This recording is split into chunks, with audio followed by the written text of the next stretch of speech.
성경 말씀 함께 보겠습니다. 성경 말씀은 구약 성경 에스더 5장 1절에서 8절까지의 말씀입니다. 에스더 5장 1절에서 8절까지 말씀입니다. 제가 한 절을 읽고 여러분이 한 절을 읽으시겠습니다.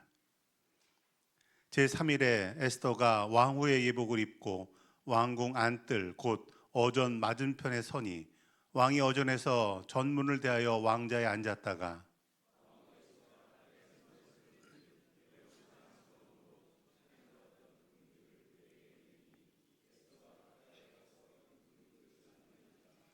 왕이 이르되 왕후 에스더여 그대의 소원이 무엇이며 요구가 무엇이냐 나라의 절반이라도 그대에게 주겠노라 하니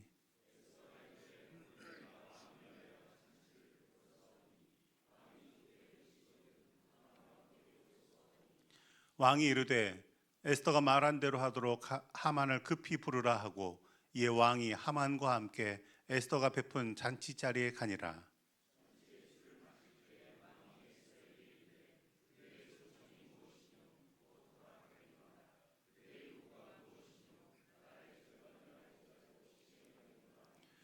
에스더가 대답하여 이르되 나의 소청 나의 요구가 이러하니이다. 내가 만일 왕의 목전에서 은혜를 입었고 왕이 내 소청을 허락하시며 내 요구를 시행하기를 좋게 여기시면 내가 왕과 하만을 위하여 베푸는 잔치에 또 오소서. 내일은 왕의 말씀대로 하리이다 하니라. 아멘. 할렐루야. 나의 힘이 되신 여호와여 내가 주님을 사랑합니다 라고 하는 이 믿음의 고백이 우리 교우들의 고백이 되기를 주의 이름으로 축원합니다. 오늘 말씀의 제목은 사명을 실행하는 믿음입니다.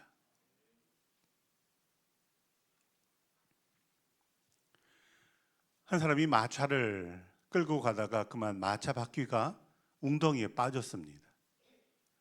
그런데 아무리 혼자 밀어봐도 빠지지가 않습니다. 도와줄 사람도 없습니다. 그럴 때 이 사람이 기도하기 시작했습니다. 하나님, 이 마차를 웅덩이에서 빼주십시오. 한참을 기도하는데 음성이 들리더라는 겁니다. 그 음성의 내용은 기도했으면 이제 내 오른손에 있는 채찍 가지고 말 엉덩이 세게 한번 쳐라 라는 것이었다는 겁니다. 민족의 위기 앞에서 에스더는 결단합니다. 그 결단은 죽으면 죽으리라 라는 것입니다. 목숨을 걸 만한 결단력이 있다라고 하는 건 이렇게 소중한 일입니다. 그러나 거기에 대해서 꼭 필요한 것이 있다면 그것은 그 결심을 실행하는 능력이라고 하는 것입니다. 믿음이라고 하는 것은 여러 가지로 정의할 수 있지만 그 가운데 하나는 하나님의 뜻을 분별하며 그리고 그 뜻을 따라 행하는 것이라고 말할 수 있습니다. 즉 아는 것을 행하고 순종하는 것이 믿음이라고 하는 것입니다. 학생이 어떤 꿈을 꿨다고 한다면 그것을 위해서 공부하기를 시작해야 됩니다. 운동선수에게 어떤 목표가 생겼다면 반복적으로 훈련해야 되는 것입니다. 그래야 그 꿈을, 그 목표를 이룰 수 있습니다. 만약 실행이 없이 꿈만 꾸고 있다면 그것은 절대로 그 삶의 실제가 되지 못한다라는 것입니다. 에스더는 자신에게 주신 하나님의 꿈 그리고 자신의 사명을 깨닫고 이제 실행하게 됩니다. 에스더가 보여주고 있는 이 실행하는 믿음이라고 하는 것은 어떤 것입니까? 오늘 말씀으로 몇 가지 은혜 나누고 또한 기도의 제목으로 삼고자 합니다. 첫 번째로는 기도하며 준비하라라는 것입니다. 오늘 우리가 읽은 말씀은 이렇게 시작이 됩니다. 제3일에 즉 3일째 되는 날에라는 의미입니다. 그러면 무엇으로부터 사흘째 되는 날입니까? 자신의 동포들을 위해서 죽으면 죽으리라 결심한 후에 사흘째 되는 날입니다. 에스더는 이 기간 동안에 무엇을 합니까? 어제 읽은 4장 16절 이하에 보면 밤낮 3일을 먹지도 말고 마시지도 말라라고 말합니다. 나도 나의 시녀와 더불어 이렇게 금식하겠다라는 것입니다. 이 사흘 동안 에스더는 금식하며 기도하며 보냈습니다. 왕이 부르지도 않았는데 왕 앞에 나아가야 됩니다. 하나님, 나에게 담대한 마음을 주옵소서 기도했을 겁니다. 또 하나님, 저 하만의 음모를 막을 수 있는 지혜를 나에게 주옵소서라고 기도했을 겁니다. 그런데 이 시간 동안 에스더는 기도만 한 것이 아닙니다. 그 기도 시간에 기도하며 동시에 이 일을 어떻게 이루어야 하는가를 생각합니다. 그리고 그녀가 내린 결론은 잔치를 준비하고 왕을 초대해 두겠다라는 것입니다. 4절 하반절에 보면 에스더가 왕을 만났을 때 왕에게 말합니다. 잔치를 준비했으니까 오소서라는 것입니다. 에스더는 기도하면서 왕을 위해 잔치를 준비할 아이디어를 얻게 됐습니다. 그러면 그녀는 이 계획을 세웠을 때 언제부터 준비했겠습니까? 왕을 초대하고 나서 잔치 준비하겠습니까? 아닙니다. 초대하기 전에 이미 그녀는 준비를 시작합니다. 대접할 음식도 정하고 좋은 재료도 구했을 겁니다. 그리고 초대했다라는 것입니다. 우리가 기도하는 그 시간은 하나님을 만나는 시간이고 또한 하나님께 주시는 지혜를 얻는 시간입니다. 그리고 동시에 준비하는 시간이 되는 것입니다. 왕을 잔치에 초대할 때 기도하고 계획했던 대로 놀랍게 왕이 그 잔치에 응했습니다. 왕이 거절하지 않았습니다. 계획하고 준비한 것이 헛수고가 되지 않았습니다. 이것이 에스더가 경험하는 은혜라는 것입니다. 나는 그냥 자리에 앉아 있는데 하나님이 다 알아서 내게 떠먹여 주시는 것, 그것이 은혜가 아니라 내가 모든 준비한 것, 그것이 헛수고가 되지 않고 이루게 하시는 것, 그것이 하나님의 은혜였던 것입니다. 에스더가 한 건 기도하고 주신 지혜를 가지고 준비한 겁니다. 그런데 하나님이 역사하십니다. 자신이 부르지도 않았는데 왕비가 올 때 왕의 마음에 그 에스더를 보는 마음이 사랑스럽게 보였다라는 겁니다. 또 갑자기 잔치에 초대했는데 또 이 왕이 흔쾌히 승낙했다라는 것입니다. 하나님의 은혜는 이렇게 모든 것이 합력하여 선을 이루게 하신 데 있다라는 것입니다. 삶에 여러 가지 문제들이 있을 때 기도하는 교우들 되시기 바랍니다. 기도하시는 중에 주시는 선한 생각과 계획이 있다면 준비하시기 바랍니다.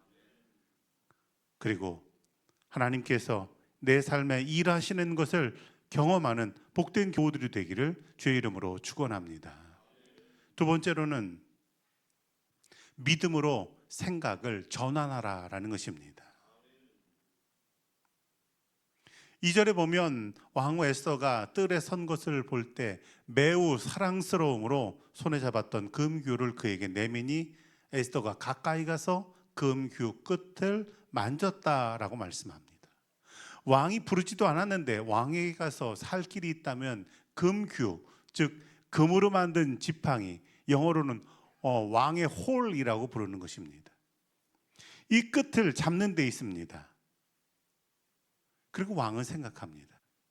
내가 부르지도 않았는데 내게 왔다면 목숨을 걸고 나한테 왔구나. 뭔가 필요한 게 있구나. 그럴 때 왕이 묻습니다. 당신의 소원이 무엇입니까? 내가 나라의 절반이라도 주겠습니다. 목숨 걸고 나한테 왔으면 뭔가 원하는 게 있고 그 원하는 것이 나라의 절반 정도를 원하는 것 정도 되지 않겠느냐라는 게 왕의 생각입니다. 왕의 이런 태도에 에스더는 이렇게 얘기할 수도 있습니다. 하만이 우리 유대인들 다 죽이려고 합니다. 나도 유대인입니다. 좀 살려주십시오. 그런데 그렇게 말하지 않습니다. 에스더가 뜻밖의 대답을 합니다. 4절에 보면 왕을 위하여 잔치를 베풀어 싸우니 오소서라는 것입니다. 아니 뭔가 요구할 게 있구나라고 생각하는데 반대로 대접하겠다라는 겁니다. 잔치에 참여한 왕이 그래서 이제 묻습니다. 내가 이제 잔치에 왔으니까 이제는 너의 본심을 말해라. 원하는 것이 무엇이냐? 에스더가 또 이렇게 대답합니다. 왕이 나에게 은혜를 주신다고 한다면 왕과 하만을 위해서 내가 잔치를 또 열 테니까 또 오십시오라는 것입니다. 나에게 무언가 요구하는 것이 있구나라고 생각할 때 에스더는 생각을 전환해서 왕을 대접하고 섬깁니다. 이 왕은 유대인을 죽이라고 하는 조서를 내린 사람입니다.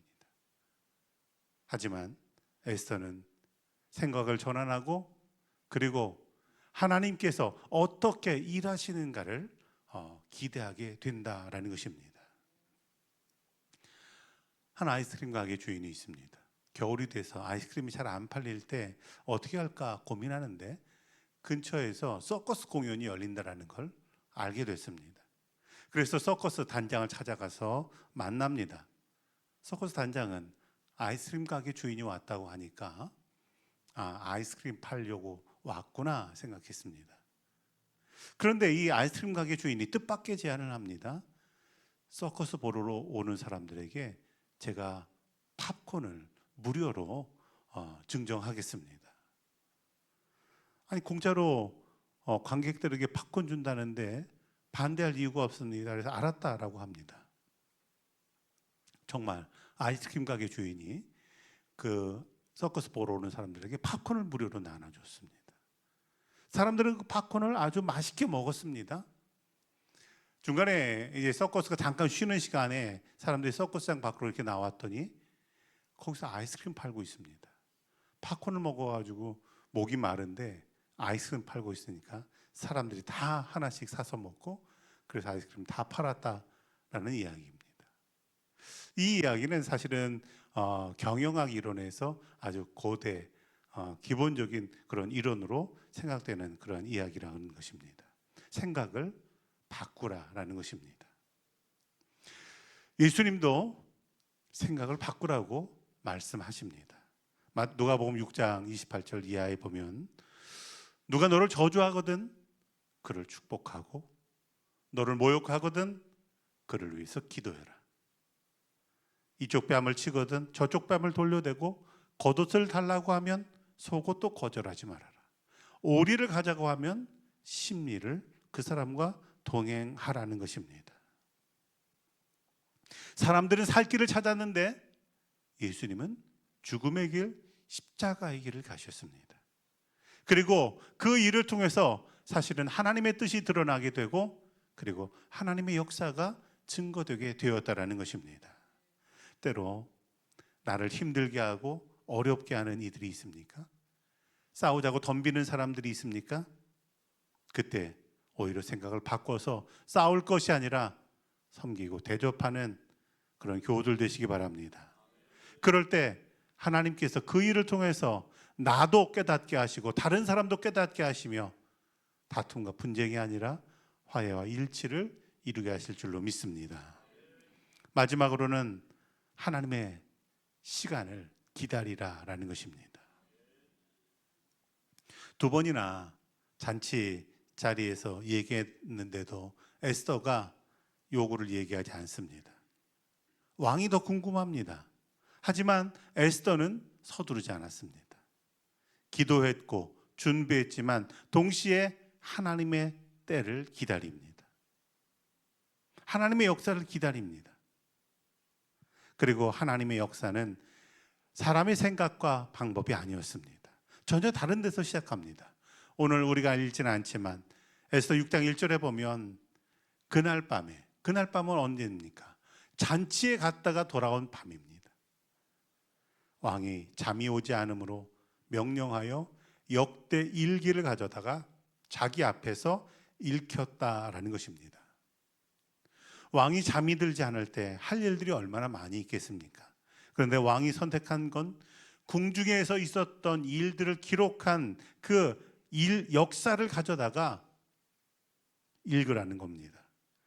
그 궁중에서 있었던 일들을 들어보니까 거기 놀라운 일들이 하나 기록되어 있습니다. 얼마 전에 왕을 죽이려는 음모가 하나 있었는데 모르드게라는 사람이 그것을 알아서 잘 대처했고, 그래서 왕이 위험에서 벗어났다라는 이야기입니다.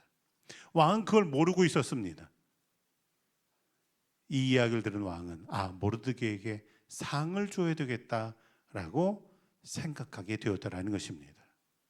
이 일로 이제 상황은 완전히 달라지게 된 것입니다. 하나님은 에스더와 모르드게가 하만에게 원수 갚도록 일하지 않으셨습니다.